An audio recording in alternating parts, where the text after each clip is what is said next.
मरतबा सब्र का जिक्र किया, और हदीस पाक में मेरे रसूल पाक ने तकरीबन 900 मरतबा सब्र की तलकीन फरमाई है।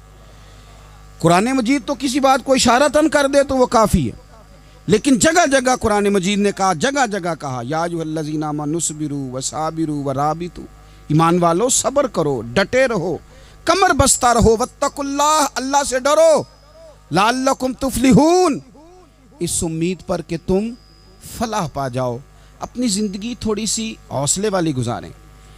आप किसी की मोहब्बत में कोई जुमला कहे तो उसे भी ज़रा सहना सीखें, और किसी अपने के ख़िलाफ़ जब को बंदा बात करे तो उसे भी सहना सीखें। जिस तरह तारीफ़ आपको मीठी लगती है ना, इसी तरह जब तनकीद भी मीठी लगने लगे ना, जो नज़रिए के लोग होते हैं उन्हें तनकीद और तामीर से फ़र्क नहीं पड़ता, क्योंकि वो उनका अपना एक विज़न होता है, उनकी अपनी एक सोच होती है, वो अपने नज़रिए पर चल रहे होते हैं, उन्हें ज़्यादा परेशानी नहीं होती। उन्हें दुख भी इतनी तकलीफ़ नहीं देते, जितना मज़ा सुख देते हैं उतना ही मज़ा दुख देते हैं, क्योंकि उनका एक विज़न है। कुरान मजीद का एक दूसरा मकाम है, सूरह लुकमान है। हज़रत लुकमान अपने बेटे को नसीहत करते हैं तो कहते हैं, या बुनैया, ए मेरे बेटे, अकीमिस्सलात व अमुर बिल मारूफ, एक तो नमाज कायम रखना, और दूसरा लोगों को नेकी का हुक्म देना, वन्हा अनिल मुनकर, और लोगों को बुराई से मना करना, वस्बिर अला मा असाबक, और इस रास्ते में जो तुझे तकलीफ़ आई उस पर सब्र करना। बेटे को नसीहत कर रहे हैं बाप, और लहजा देखिए क्या, या बुनैया, ओ मेरे बेटे, क्या लहजा है, क्या अंदाज है, ओ मेरे बेटे। एक तो ये करना, नमाज कायम रखना, भलाई का हुक्म देना, बुराई से मना करना, और इस पर जो तुझे मुश्किल आए उस पर सब्र करना। और फिर क्या कहते हैं, कुरान मजीद का अंदाज़ देखिए, फरमाया इन्न ज़ालिका मिन अज़्मिल उमूर, बेशक ये बड़ी हिम्मत वाले काम हैं। नेकी का हुक्म देना, बुराई से मना करना, नमाज पढ़ना और मुसीबत पर सब्र करना, ये हिम्मत वाले काम है। पुत्र हिम्मत वाले काम में ज़रा डट के करना, बेहौसला ना हो। एक बुजुर्ग बैठे थे, अल्लाह के नेक बंदे भी थे और तिजारत भी करते थे, लाखों का कारोबार था। बुजुर्ग बैठे हुए हैं तो अचानक खबर मिली कि हज़रत साहब पढ़ा रहे थे सबक। खबर मिली कि आपका वो जो एक जहाज़ था ना, माल बरदार, वो जहाज़ आपका डूब गया पानी में। फरमाने लगे अल्हम्दुलिल्लाह। सबक पढ़ाते रहे, 2-4 घंटे गुजरे तो एक बंदा फिर आया, उसने आके कहा, हुजूर मुबारक हो, वो जो जहाज़ डूबने वाली खबर थी वो गलत थी, वो जहाज़ आपका बिल्कुल ठीक ठाक है, लाखों रुपए बच गए। फरमाने लगे अल्हम्दुलिल्लाह। सबक उसी रूटीन से पढ़ाते रहे। पहली नुकसान की खबर आई तो फिर भी अल्हम्दुलिल्लाह, और दुख की खबर आई फिर भी अल्हम्दुलिल्लाह, सुख की आई तो फिर भी अल्हम्दुलिल्लाह। सबक अपनी रूटीन से पढ़ाते रहे, सफ़र जारी रहा, रुके नहीं। इख्तिताम हुआ तो तलबा कहने लगे, हुजूर इतने बड़े नुकसान की खबर आई, जुमला ही कोई नहीं टूटा आपका, लफ्ज़ों के अंदर कहीं हमने उतार चढ़ाव नहीं देखा, हुजूर चेहरे पर कोई परेशानी नहीं, और फिर इतनी बड़ी खबर मिली खुशी की, कोई आपकी आंखों में रोशनी नहीं आई, कोई हमने आपका चेहरा बदलते नहीं देखा, मामला क्या है? तो फरमाने लगे, मामला एक ही है, दुख भी रब की तरफ से है, सुख भी रब की तरफ से है। तो दुख कबूल मोहम्मद बख्शा राजी रहन प्यारे। अगर सारा कुछ उसी की जानिब से है तो ये तो कोई बात ना हुई कि दुख आने पे बंदा कहे हो ये क्या बन गया। सुख आए तो बंदा के देखा मैंने मेहनत की थी तो कामयाब हो गया। इमाम अली मकाम रदी अल्लाह तआला अन्हु की फिक्र को समझ जाओ, जब वो मुस्तफ़ा करीम के कंधों पे थे फिर भी अल्हम्दुलिल्लाह, और जब उनका सर नेज़े की नोक पे था फिर भी अल्हम्दुलिल्लाह। किसी मकाम पर किसी जगह भी हुसैन इब्ने अली शिकवा करते नजर नहीं आते। सैयदना इमाम अली मकाम हर मकाम पे कहते हैं अल्हम्दुलिल्लाह अल्हम्दुलिल्लाह अल्हम्दुलिल्लाह। जब तक वो मस्जिद नबवी के मिंबर पर जलवा फिराज थे और जब तक ज़माना हाथ बांधे उनके सामने खड़ा था फिर भी अल्हम्दुलिल्लाह, और जब उनके बच्चों के हाथों में जालिमों ने जंजीरें डाल दी तो फिर भी अल्हम्दुलिल्लाह। जब तक सूरज चांद भी सैयदा ज़ैनब के घर के करीब से गुज़रते थे तो ज़रा थोड़ी नज़र हटा के गुज़रते थे, मालिक फिर भी अल्हम्दुलिल्लाह।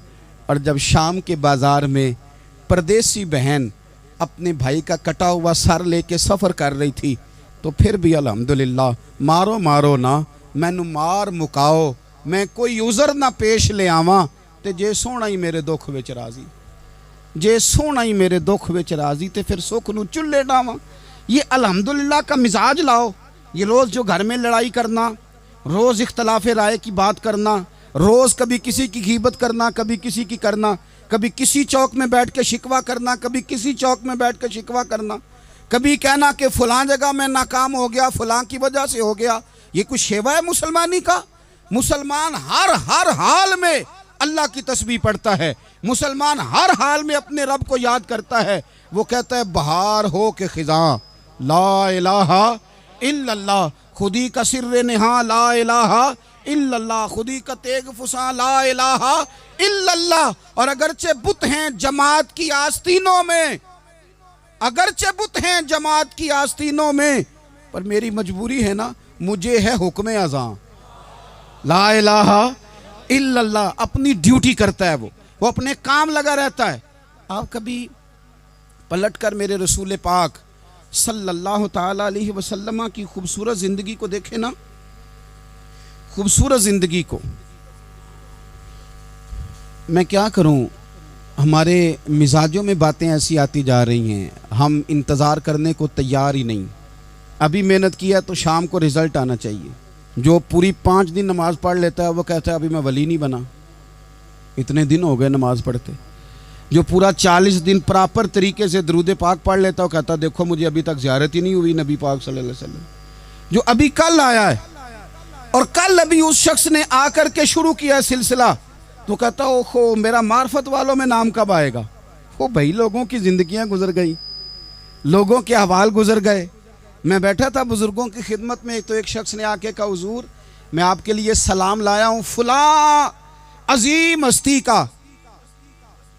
तो हज़रत साहब ने उसको थपकी दी, फरमाने लगे पुत्र मैं इन्ने जोगा नहीं, तेनू कोई भुलेखा लग गया है, मैं बदकार पुराना खादम, ओ मैं नहीं इस काबिल यार, ये तुझे गलती लग गई है, मुझे तो अपने अमाल का पता है, मैं मौजूद था और साहिब इल्म फजल बंदे के पास था। कहने लगे पुत्र मैं नहीं इस काबिल, मेहरबानी करना तू मेरे लिए दुआ कर, अल्लाह ताला मेरे ऊपर रहमत कर दे और कोई रास्ता खुल जाए। और सजनों सुनो, हज़रत उमर फारूक जैसा बंदा मेरे रसूल पाक सल्लल्लाहु अलैहि वसल्लम के ग़ुलामों में मौला अली शेर खुदा का मर्तबा कौन जान सकता है।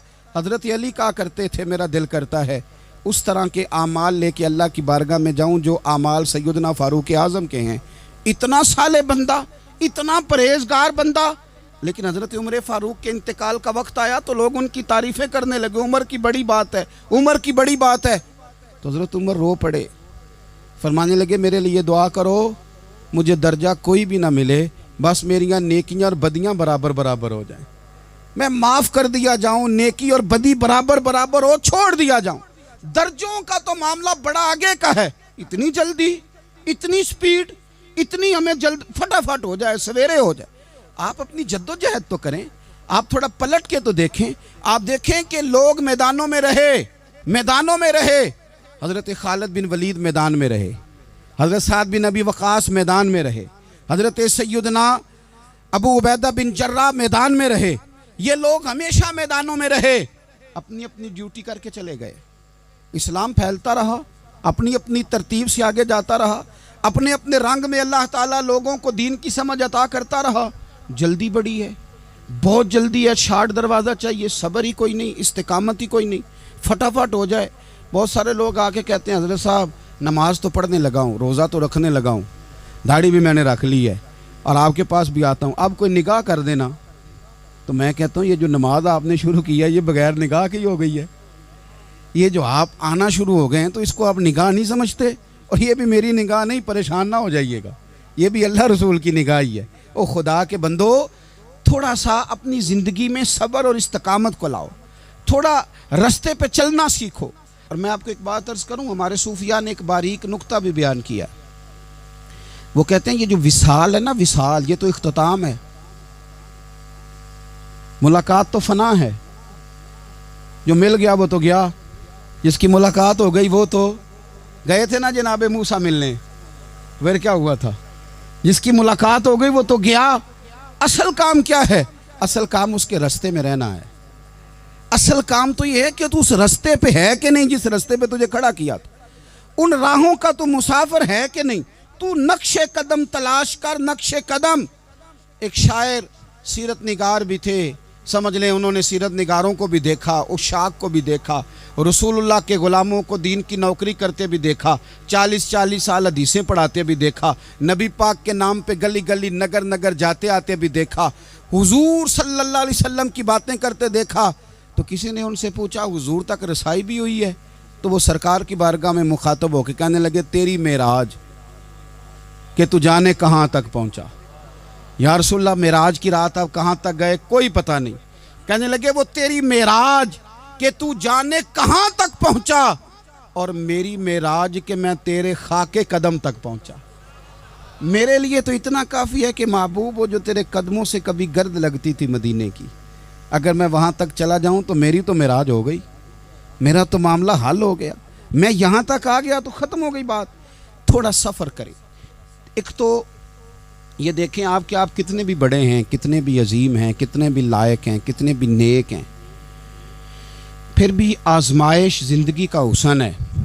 میں مسافر ہوں، کوئی زندگی کے 11-12 سال ہو گئے ہیں مجھے سڑکوں پہ وقت گزارتے، تو میں بہت سارے لوگوں سے میں نے بڑا کچھ سیکھا ہے، میری جو گاڑی چلانے والے لوگ ہیں ان سے بھی میں نے بڑا کچھ سیکھا ہے۔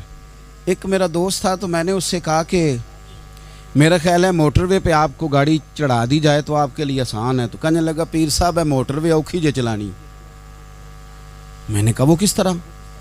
وہ کہنے لگے کہ موٹر وے پہ نا گاڑی چونکہ نہ کوئی سپیڈ بریکر ہے، نہ موٹر وے پہ کوئی چنگچی والا آگے آتا ہے، نہ زیادہ رش ہوتا ہے، تو سیدھی سیدھی چلاتے رہتے ہیں تو نیند آنے لگ جاتی ہے۔ اگر بار بار آئے نا سپیڈ بریکر اور بار بار بریک لگے تو آنکھ ذرا کھلی رہتی ہے۔ تو مجھے مسئلہ سمجھ میں آ گیا۔ میں نے کہا اس کا مطلب یہ ہے، اس کا معنی یہ ہے کہ جن کی زندگی بالکل سکھوں میں گزرتی رہتی ہے نا، آرام پسند ہو جاتے ہیں۔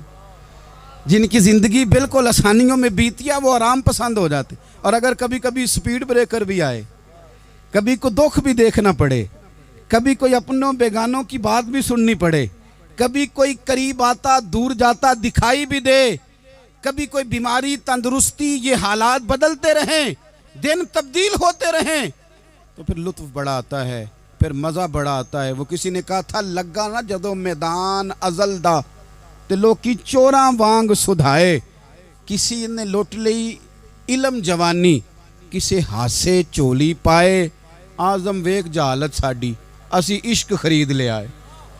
ویکھ نہ جہالت ساڈی اسی عشق خرید لے آئے۔ اور پھر کہنے لگے کسی دے سر دستار امامت اس علم پڑھاون سکھیا ہے، تے کسی نے پہنے ہے فقر دا چوگا اس زہد کماون چکھیا ہے۔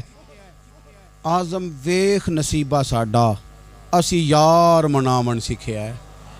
تم ویکھ نصیبہ ساڈا اساں یار مناون سکھیا ہے۔ میرے عزیز زندگی کے اندر دیکھو، کائنات میں سب سے زیادہ محبوبیت میرے رسول پاک کی ہے۔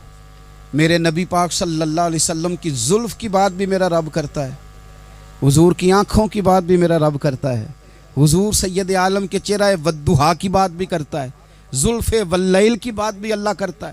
میرا رب رسول پاک صلی اللہ علیہ وسلم کے سینہ علم نشرہ کی بات بھی کرتا ہے، پیشانی والفجر کی بات بھی کرتا ہے، حضور کی آنکھیں ما زاغ البصر کی بات بھی کرتا ہے۔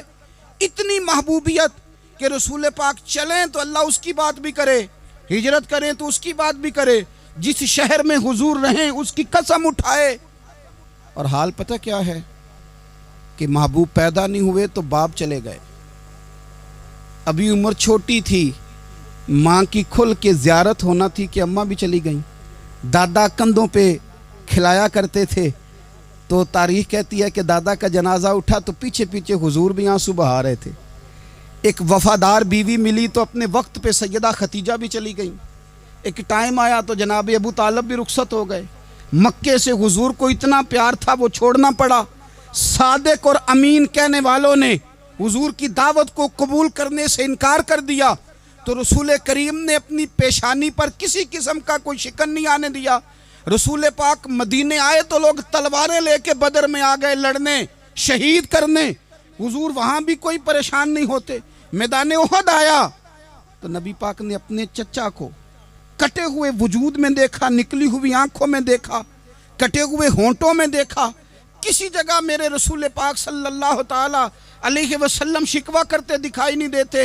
حضور کی وہ بیوی سیدہ عائشہ صدیقہ رضی اللہ تعالی عنہ، جن کی پاکی کا رب بیان کرے، ان پر منافقین نے الزام لگا دیا، اتنے پاک گھرانے پر لوگوں نے انگلی اٹھائی۔ میرے رسول نے آنسو بہائے، پر کسی جگہ حضور پریشان ہوتے دکھائی نہیں دیے۔ ہم ڈھونڈنے لگے، تلاش کرنے لگے، جب دروازہ رسول پہ گئے تو حضور خود بولے، میرے رسول فرمانے لگے، میرے غلاموں یاد رکھنا، یہ صبر میری چادر ہے، یہ صبر میری چادر ہے، یہ حوصلہ میری چادر ہے۔ سیدہ عائشہ صدیقہ رضی اللہ تعالیٰ عنہ فرمایا کرتی تھی، لوگوں مجھے اللہ کی عزت کی قسم، میں نے حضور سے بڑھ کر کسی کو صبر کرنے والا نہیں دیکھا، کسی کو حوصلہ کرنے والا حضور سے بڑھ کے نہیں دیکھا۔ امت کو کیا ہو گیا؟ یہ چوراہوں پہ لڑ رہی ہے، چوکوں پہ لڑ رہی ہے، گھر ہیں کہ فساد کے آئینہ دار بنے ہوئے، لوگ آ کے رو پڑتے ہیں کہ جناب بھائیوں کا سلوک نہیں، کوئی دعا کر دیں، رو پڑتے ہیں جناب ابا کے ساتھ بھی لڑائی ہو جاتی ہے، کوئی تعویذ دے دیں، ذرا حوصلہ نہیں، صبر نہیں، کسی جگہ ٹھہرنا تو سیکھو میرے عزیز، کسی جگہ او یارو آؤ نا، میدان کربلا کے دو سبق، استقامت اور صبر۔ کتنا درجہ ہے سیدنا بلال حبشی کا، میں تقریر کر دیتا ہوں، آپ سن لیتے ہیں، لیکن کبھی وہ انداز بھی تو دیکھو نا۔ حضرت بلال، او میرے دوست، جیل کے اندر بندے کے ہاتھ نہیں باندھے جاتے، پیر نہیں باندھے جاتے، پر لوگ جیل میں روتے ہیں، تڑپتے ہیں۔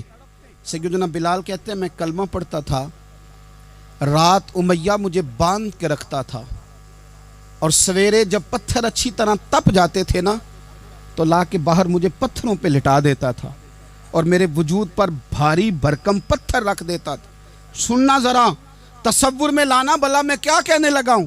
حضرت حسان بن ثابت رضی اللہ تعالیٰ عنہ فرماتے ہیں، میں مکہ مکرمہ آیا حج یا عمرے کے لیے، تو میں نے مسجد نبوی کے جو آج مؤذن بلال ہیں، میں نے ان کا یہ رنگ دیکھا کہ مکے کے بچوں نے ان کے گلے میں رسی باندھ کے نا تو ہاتھوں میں پکڑی ہوئی، اور مکے کے بازاروں میں نا ان کو کھینچتے ہیں، لے جاتے ہیں۔